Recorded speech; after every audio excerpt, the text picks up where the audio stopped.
What is up, you filthy animals? Hello, my friends. Chris back again. And today we are going to be talking about some movies like we always do.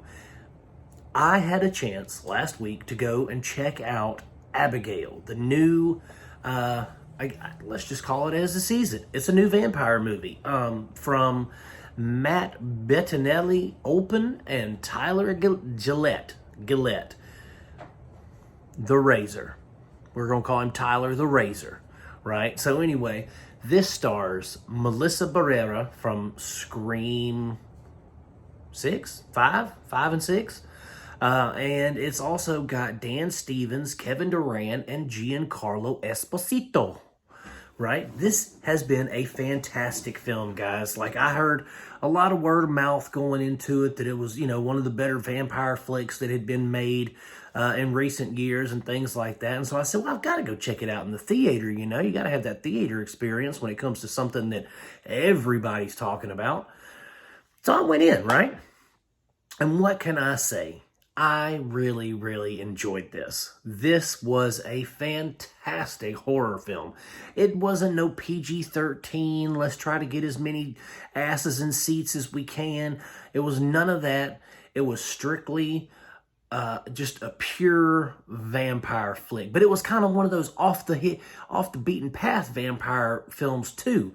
It was a lot like, it was unique. It was a lot like Near Dark or Chronos, stuff like that. It wasn't your typical vampire flick where it's like stakes through the heart and all that kind of stuff. Like, it wasn't, I'm trying to think how to put it. It just wasn't generic, which I appreciated. I respect the hell out of somebody who can make a unique horror film. So let's get down into the story, shall we? The story consists of, there's this, he's like a politician, crime lord, one of the 1% of the 1% type of people. Like, he's one of the few people that actually really does rule the world. This young girl, Abigail's father, right? And so these criminals, mercenaries, whatever you want to call them, they wind up kidnapping this girl. They don't know who her father is. They just know that she's, they need to kidnap her. They're going to get some money for it because all of them are in dire financial straits with one thing or another. For Melissa Barrera, she's trying to get back to her kid. For others, it's, drugs, whatever. But everybody needs this financial incentive. You know what I mean? So they capture this guy's daughter. They take her into a home, this abandoned home, which we find out later on is in and of itself kind of a character. But so we're watching them. They kidnap this girl. They take her, and, the only person who's supposed to see this girl is Melissa Barrera's character, right? So she goes in there, she's talking to her, and the little girl says, "You're not going to hurt me, are you?" And she's like, No. No one is going to hurt you, child. She doesn't sound like that. But she said, "No one's going to hurt you. You're fine." And she goes, "That's awesome. Thanks so much. I'm so sorry for what's about to happen to you." And she's like, "I'm sorry, what?" And so she goes out and she talks to Dan Stevens. And you guys might know Dan Stevens as Legion from the FX show, or as, I think he was Beast in one of the Beauty and the Beast movies. So she goes to Dan Stevens, who's like the head of their little mercenary group. And she's like, "Who is this chick's father?" When they find out who her father is, they all start basically just crapping bricks, right? They're like, "Oh, we need to get out of here. They're going to come and get us." But what they don't realize is that Abigail is far scarier than her father that isn't there. And this little girl goes on a rampage. She turns into a vampire, gets out of her handcuffs, and goes on a rampage against these people. And this is what I really liked, was it was rated R. There was cussing.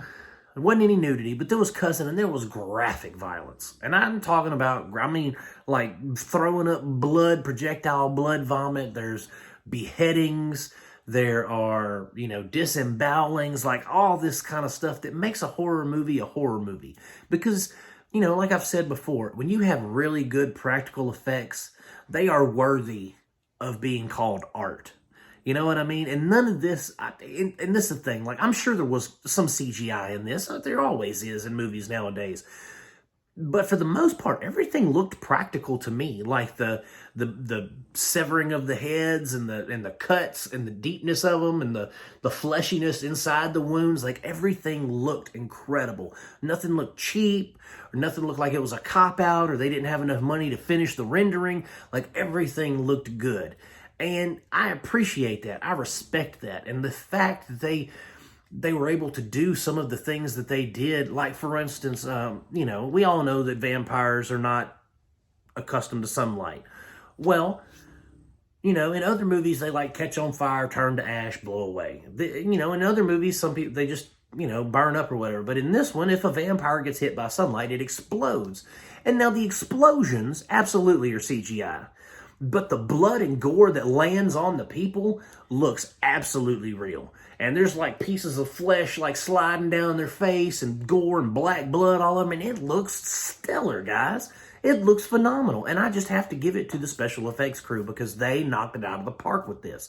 And the story is, you know, it's a vampire story, but it's something unique. I've never really seen a movie where they're like, hey, let's go, you know, kidnap a kid who happens to be someone who's super powerful, and then the kid winds up being a vampire and then kicking all our asses. Like, that's a unique, original story, in my opinion.